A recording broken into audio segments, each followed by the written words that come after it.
بسم اللہ الرحمن الرحیم۔ حدیث نبوی صلی اللہ علیہ وآلہ وسلم۔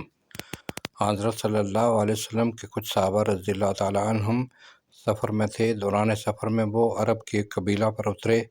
صحابہ نے چاہا کہ قبیلہ والے انہیں اپنے مہمان بنا لیں، لیکن انہوں نے مہمانی نہیں کی بلکہ صاف انکار کر دیا۔ اتفاق سے اسی قبیلہ کے سردار کو سانپ نے ڈس لیا۔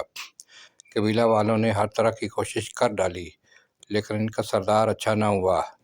ان کے کسی آدمی نے کہا کہ چلو ان لوگوں سے بھی پوچھیں جو یہاں آ کر اترے ہیں، ممکن ہے کوئی دم جھاڑنے کی چیز ان کے پاس ہو۔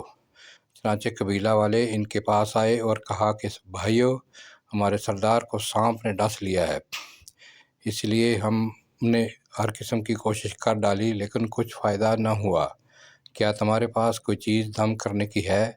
ایک صحابی نے کہا کہ قسم اللہ کی، میں اسے جھاڑ دوں گا، لیکن ہم نے تم سے میزبانی کے لیے کہا تھا اور تم نے اس سے انکار کر دیا، اس لیے اب میں بھی اجرت کے بغیر تمہیں نہیں جھاڑ سکتا۔ آخر بکریوں کے ایک گلے پر ان کا معاملہ طے ہوا۔ وہ صحابی وہاں گئے اور الحمدللہ رب العالمین پڑھ کر دم کیا۔ ایسا معلوم ہوا جیسے کسی کی رسی کھول دی گئی ہو۔ وہ سردار اٹھ کر چلنے لگا۔ تکلیف اور درد کا نام و نشان بھی باقی نہیں تھا۔ بیان کیا کہ پھر انہوں نے طے شدہ اجرت صحابہ کو ادا کر دی۔